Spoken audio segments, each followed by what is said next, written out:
Άσε μας να πιούμε. Άιντε να πιούμε όλοι οι μεθυσμένοι. Τώρα καταλαβαίνουνε μόνο οι ζαλισμένοι.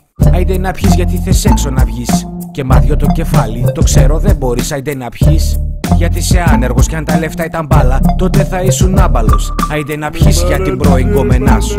Και με τον εαυτό σου τσούγκρα στην υγειά σου. Άιντε να πιείς, άιντε να πιείς, να ξαναπιείς. Απλά θέλεις να πιείς. Άιντε να πιείς γιατί είναι τα γενεθλιά σου.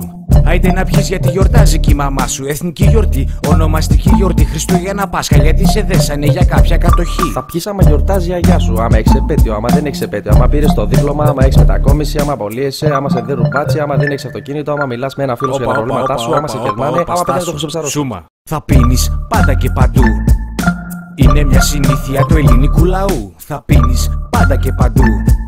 Ψάχνεις αφορμή στα αλκοόλ να κάνεις ντου. Θα πίνεις πάντα και παντού. Είναι μια συνήθεια του ελληνικού λαού. Θα πίνεις πάντα και παντού.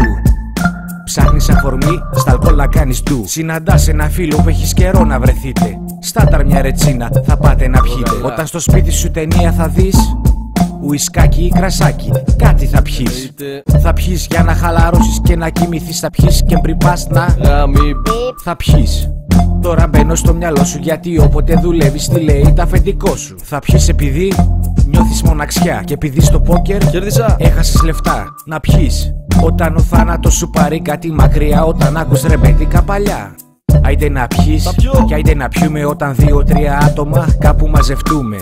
Αφηγήθηκα το άιντε να πιείς. Πιες μια μπύρα τώρα για να με θυμηθείς. Κι έτσι ακριβώς γίνεσαι αδερφέ μου και εσύ αλκοολικός. Κι έτσι ακριβώς γίνεσαι αδερφέ μου και εσύ αλκοολικός. Κι έτσι ακριβώς γίνεσαι αδερφέ μου και εσύ αλκοολικός.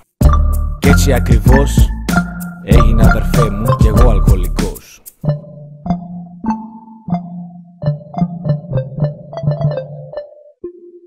Μη με κουνάτε ρε.